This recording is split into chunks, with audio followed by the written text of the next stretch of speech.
Alright, so this is a 1986 Polaris Indy Trail 440 fan. The infamous Indy Trail.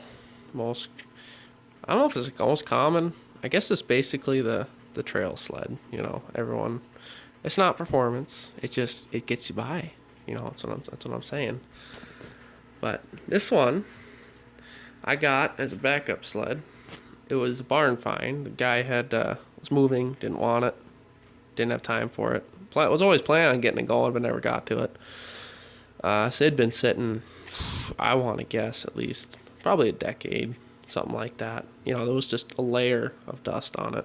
It took a lot of cleaning to get it to this point, but it did turn out to be clean up quite well. So I was kind of happy with that. Like I said, I've done quite a bit of work with it.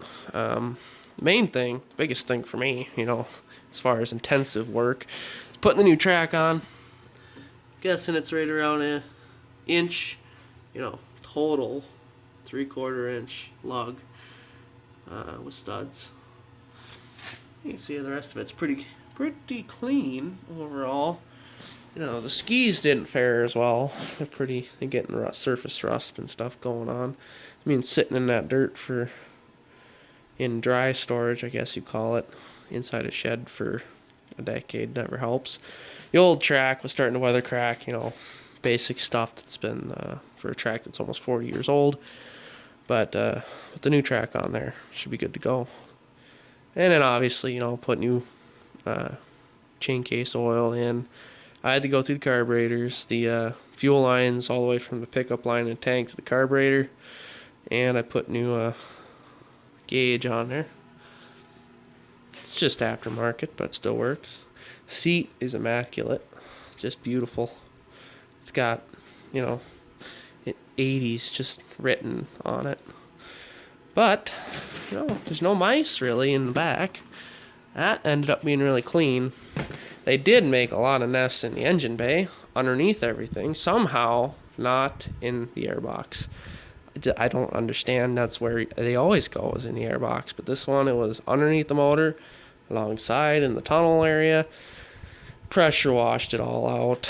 It worked out pretty good.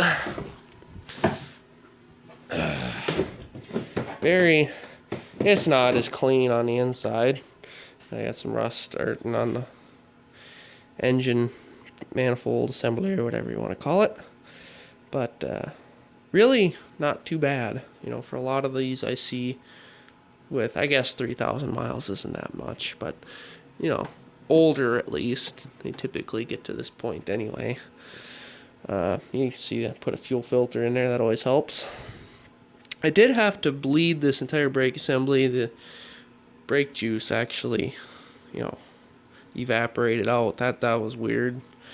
I haven't seen that in a while, but it happened, so I had to clean all this out. Actually, this is a different caliper off a different snowmobile. I have, you know, I part them out, so I just snipped it in there, and that worked. When I had that out, that exhaust actually looked really good. There was no serious rust anywhere, which is kind of amazing being as old as it is. The clutch is actually really decent. You know, I saw a lot of clutches and stuff, so kind of get the feeling of what are good and what's a little bit worn. And I mean, this one definitely 3,000 miles around it. You see, it's starting to wear in, but it's not too bad. And like that one's getting close to being a problem, but I mean that one's just fantastic yet. Bushings and everything, and it engages right at 3,000 RPM. It's about perfect. And this, I did, you know, have it up on the thing with the door closed so it doesn't spit them things across the yard. But when I revved it up, it seemed like both clutches were working like they should. It kind of gauge them when they were supposed to.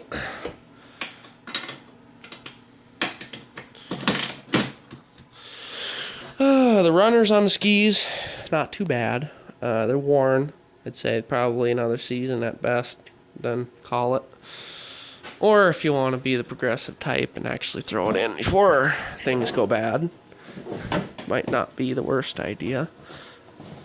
Yes, these hoods always are just terrible to put on. I don't understand it. I'm an Arctic Cat guy. I've been running Arctic Cats since my whole life. These are the only Indies I really do appreciate, and that's because I started parting out sleds, and I see all kinds of these 440 fans with 10,000 miles, and they're the only motor that I've had that very, very few have been blown up that have come through my door. I mean, they're just the lowest mortality rate out of all of them. I get 500 and 400 liquid cooled Indy motors come in here all the time, blown up, no compression, but they almost always run. They're just bulletproof motors, more or less. That's why they were kind of got the reputation they did. They didn't really blow you out the door with performance, but they always ran. That's what they did. But no, it's a decent sled. I like it. And the shininess makes me a little nervous to breathe on it, but it's pretty clean. I like it. I can start it up, I suppose. This thing is a little cold-blooded, but once you get started, it runs and idles just fine.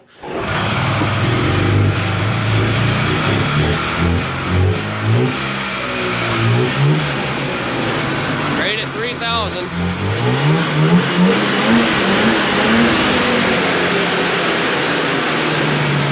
Speedo works.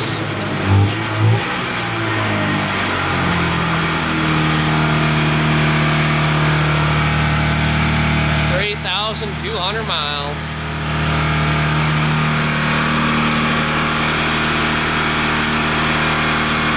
Yeah, I mean, there's really not much else to it. Pretty darn decent sled. Lights do work, I checked them. They're a little bit dim, but I guess it's the 80s, so what are you gonna do?